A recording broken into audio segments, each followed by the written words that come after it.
Ahoy! So, I was informed the other day that not only do I have a very punchable face, but I have a very punchable voice to go along with it. So for your viewing pleasure, I have photoshopped my face onto a punching bag. I hope you enjoy. So, now that that's out of the way, grab your tea or your coffee or whatever, and we're going to be talking about something that I discovered, like a few years ago, and I haven't seen anyone talk about on YouTube, so I decided I'd make a video about it. So, if you don't already know, screens and printers, obviously, show images in very different ways. Your screen, when it's off, is going to be black, because it's not emitting any light at all. And when it emits things, it's going to be lighting up red, green, and blue LEDs on the inside of your phone. These together form the images that appear on the screen. Printers work the exact opposite way. White is considered to be all of the colors mixed together, so to speak, and so what it has to do is take away. So you can't use red, green, and blue, or at least that wouldn't be the most efficient solution. They actually use cyan, magenta, yellow, and black. These two color palettes that can make the same images are called the additive and subtractive color palettes. So whether or not you're going to use additive or subtractive color palettes with a machine depends on the use case or what you want to do with it. Like with a screen versus paper, that makes a lot of sense. Anyway, so I got to thinking about this and I'm like, hey, what if writing was like this too?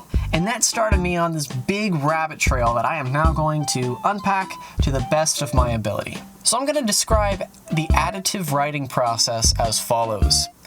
Your book is an empty book. It is a blank book, absolutely nothing in it. And you add stuff to it.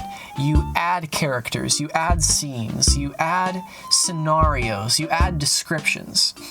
Your story starts out as null, and you bring things to the table to paint this picture of a story. Now, the subtractive writing method is the exact opposite.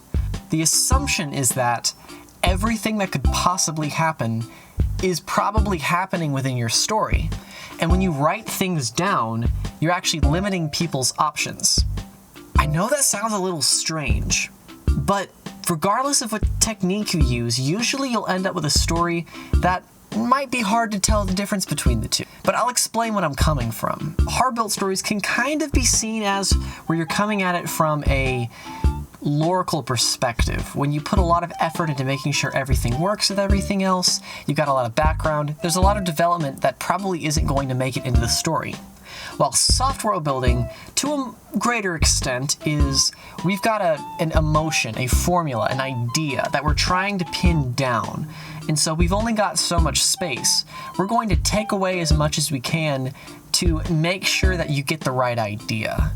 Another good way to think of additive versus subtractive is a painting versus a sculpture. With a sculpture, you start out with the expectation of a block, and you work your way down into something beautiful.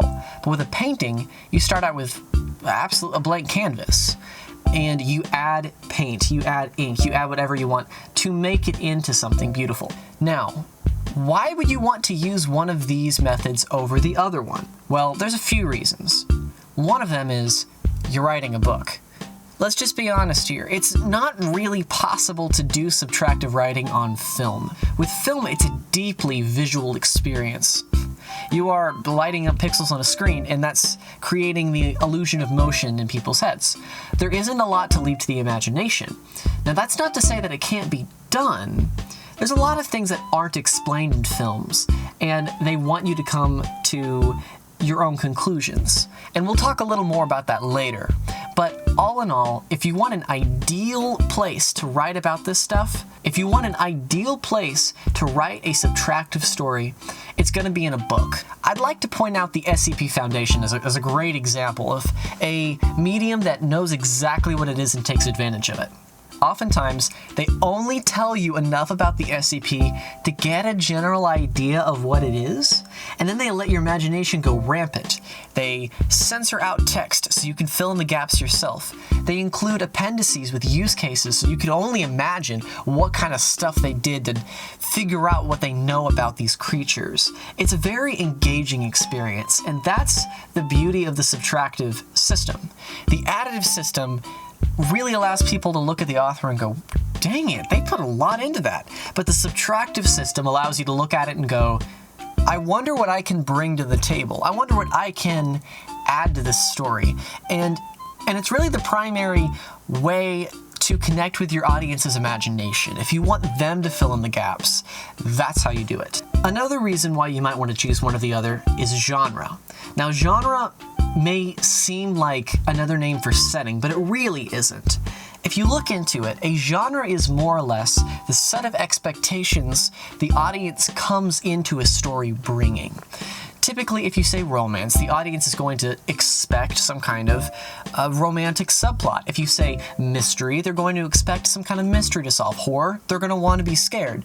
If you provide a really good comedy, but you bill it as something that's not a comedy, then people might get confused. There might be a little bit of cognitive dissonance. And so when you're deciding on a storytelling technique, make sure you're understanding how much your readers expect to provide to the story. Are they looking for a deeply thought through world experience that you want to tell them about, like a sort of a Tolkien-esque thing? Then yeah, you're going to want to go with the additive method, where they can look at your work and go, okay, I'm not going to make any assumptions because the author has probably already thought of it, so I'm just going to wait to see what the author says.